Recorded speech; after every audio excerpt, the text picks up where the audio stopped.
上期咱们说到怎么才能得到看起来通透的照片，没想到评论区里边是真是热闹，一下跟贴了200多小300张照片。好久没有这么过瘾的看大家作品了，哎，里边还真有不少让我眼前一亮的作品。看完之后呢，我就觉得其实啊，有些人离大师就差那么一丢丢了。今天呢，就想展开聊聊咱们离大师还差点什么，简单分享几个小技巧，咱们共同进步。欢迎收看《采风摄影生活杂志》，我是你们的老朋友大马猫本。摄影终究是一门有那么一点门槛的手艺。经过上期的内容，我估计不少人就明白了，为了得到一张好的照片，并不是说怎么摆弄光圈和快门，而是找到光线或是利用光线，这才是源头。认识到需要利用光线，我觉得这就是在摄影方面会有巨大的进步，但确实也是初学摄影师会面临的第一个问题。哎，有人说这事儿不是不难吗？看别人拍的照片不是都挺好挺清楚吗？其实啊，能敢在评论区里边发出照片的，都是已经是经历过这道坎的朋友，纯的这个幸存者偏差。我选出了不少照片，作者的名字呢我都贴在上面了，大家呢可以参考。有些好照片呢在 DY 和小某书平台没法下载，大家呢可以去那边看看。刚才说的是第一道坎就是曝光，那第二道坎呢就是白平衡。这个小300张照片里边啊，我是一张一张看过的。就是有一个特别不容忽视、特别残酷的现实，就是里边的白平衡有一多半是不准确的。白平衡不准呢，是一个特别普遍的问题。如果你一张照片看起来颜色不怎么好，那90%的原因就是来自于白平衡的错误。也许啊，您可能用重口味的预设的 LUT 能够稍稍临时的掩盖一下，但是终究看起来还是有一种说不出来的一个奇怪。其实只要精确的校正一下相机的白平衡的设置，就能在照片拍摄的时候获得意想不到的这个结果。比如像这张照片，就是因为晴朗的天空这个蓝天的干扰，整个照片的色温是偏蓝的。咱们把白平衡往暖调拉回来一点，用暖调中和一下色彩的错误，调整之后，你看色彩准了，连曝光调整的思路都立马变得清晰多了。想稍微加一些这个暗调或高光，哎，是不是立竿见影？还有一些白平衡的问题呢，是前期拍摄的时候用力过猛，反而给自己增加了这个隐含的麻烦。比如像这张照片，摄影师在拍的时候加了 ND 镜，因为 ND 镜本身有偏色，这就让照片铺上了一层特别奇怪的青绿色。不用着急，还是在后期白平衡设置里边把色温和色调调整拉回一点到正常的区间。你觉得这事难吗？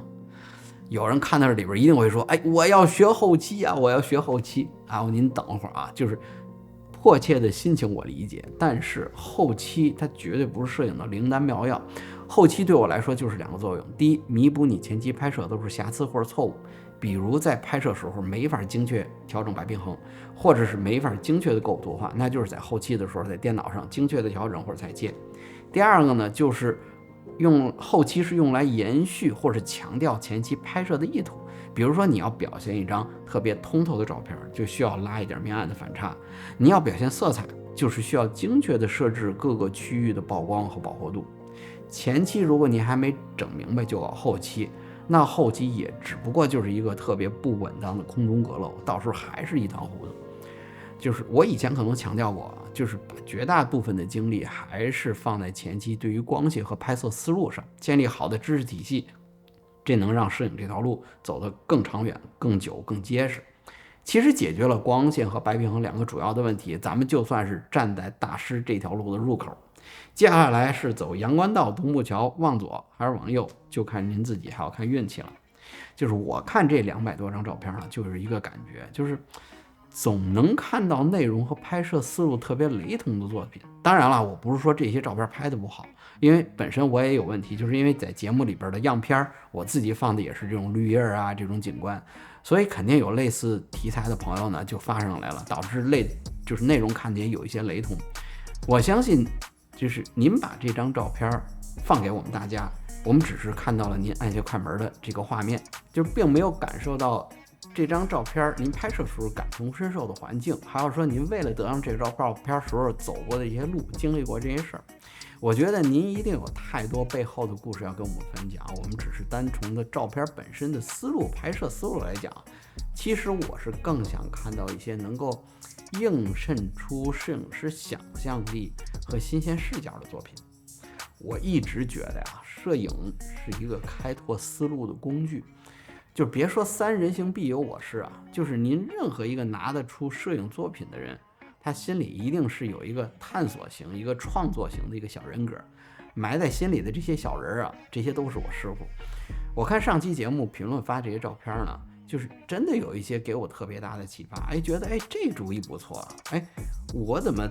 看过这个场景，我怎么就没有拍下来？比如像水池的这张照片，我真的是看了好久。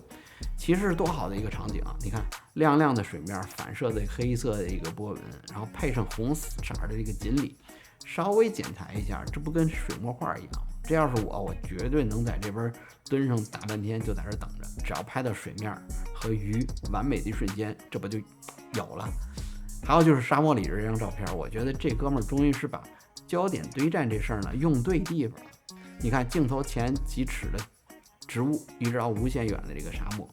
最大化整个场景的锐度，还保证所有的画面的清晰。就是看起来一个特别平常的场景，但是你就觉得特有看头，特别安静的这个感觉。这样